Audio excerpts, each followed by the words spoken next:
নমস্কার বন্ধুরা, সুস্বাদু হেসেলে সকলকে স্বাগত জানাই। আশা করি সকলে ভালো আছো। তো বন্ধুরা, আজকে আমি একটা পনিরের নিরামিষ করে একটা রেসিপি তোমাদের সঙ্গে শেয়ার করছি। তো এখানে আমি কয়েকটা পনির নিয়েছি, আর নিয়েছি এখানে 1 কাপ মতো নারকেল কোড়া, সঙ্গে একটা আদা, কিছুটা আদা আমি এখানে বেটে নিয়েছি, এর সঙ্গে 5-6টা কাঁচা লঙ্কা, আর এখানে আমি নিয়েছি নামানোর আগে কাঁচা লঙ্কা দেবো, আর এখানে কয়েকটা কিশমিশ নিয়েছি, আর এর মধ্যে নিয়েছি 4-5টা কাজু বাদাম আমি একসঙ্গে বেটে নিয়েছি, আর নিয়েছি 2টো তেজপাতা। আমি রান্নাটা সরষের তেলে করব, আর সঙ্গে দেবো গোটা জিরে।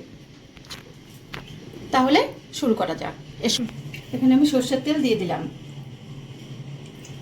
কড়াই সরষের তেলটা গরম হোক, তারপরে আমি এখানে ফোড়ন দেবো। এখানে আমি অল্প অল্প করে এই পনিরের টুকরোগুলো আমি দিয়ে দিলাম।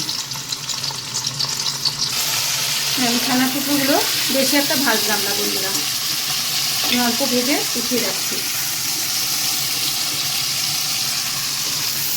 আমি এখন এর মধ্যে অল্প একটু গোটা জিরে ফোড়ন দিই, আর দিয়ে দিই 2টো তেজপাতা, আর এখানে কয়েকটা কাঁচা লঙ্কা আমি ফোড়নের মধ্যে দিয়ে দিলাম। আর এখানে আমি কয়েকটা আর 2টো দারচিনি আমি রেখেছি, এটা আমি একটু থেতো করে নিলাম। ফোড়নটা হয়ে এসছে, আমি এখন এখানে একটু এটা 4-5টা এলাচ আর অল্প একটু দারচিনি কুড়িয়ে রাখলাম, এটা আমি দিয়ে দিলাম।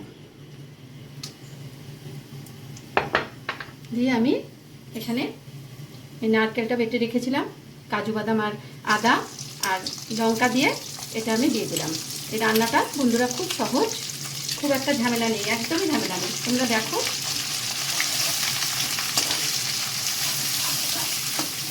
তোমরা এই রান্নাটা বন্ধুরা সাদা তেল দিয়ে করতে পারো। আমি সর্ষের তেল দিয়ে করছি, কিন্তু সাদা তেল দিয়ে করলেও খুব ভালো লাগে খেতে। এখন এই নারকেল, আদা এবং কাজু বাদামটা আমি একটুখানি সাঁতলে নিই, আমি তারপরে আমি তোমাদের আবার দেখাচ্ছি।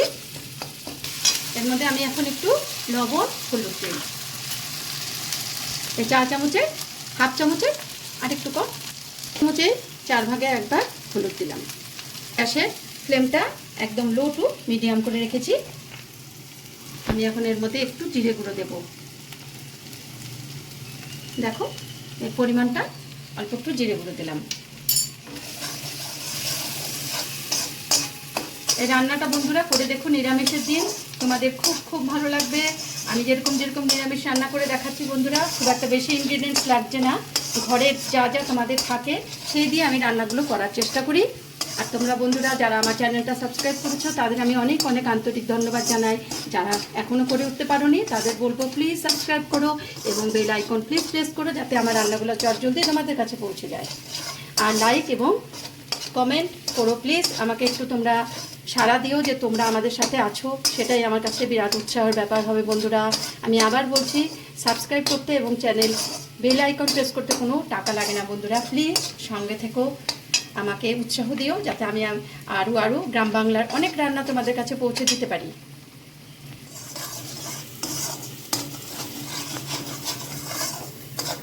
আমি এখানে একটু দুধ পাউডার গুলিয়ে রেখেছি, সেটা আমি দিয়ে দিলাম। তোমাদের কাছে যদি গরুর দুধ থাকে তবে তোমরা সেটা দিতে পারো।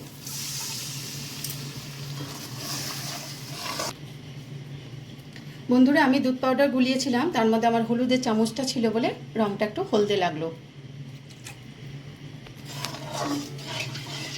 এটা ফুটুক, তারপর আমি ছানাগুলো দিয়ে দেবো বন্ধুরা।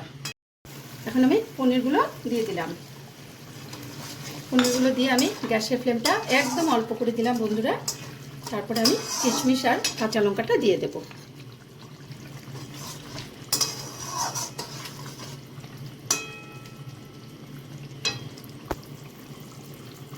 কাঁচা লঙ্কাগুলো আমি দিয়ে দিলাম, আর কিশমিশটাও আমি দিয়ে দিলাম।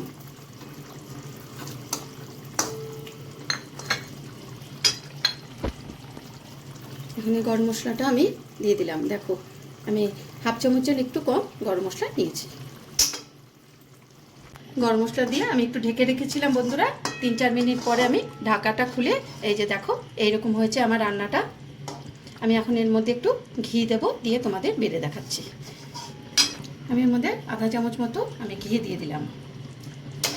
ঘি দিয়ে আমি এই রান্নাটায় একটু মিষ্টি মিষ্টি হবে বন্ধুরা, এর মধ্যে আমি একটু চিনি দেবো। এখানে আমি এই চামচে 1 চামচ মতো আমি চিনি দিয়ে দিলাম। তো হয়ে গেল আমার নারকেল দিয়ে একটা পনিরের নিরামিষ রেসিপি।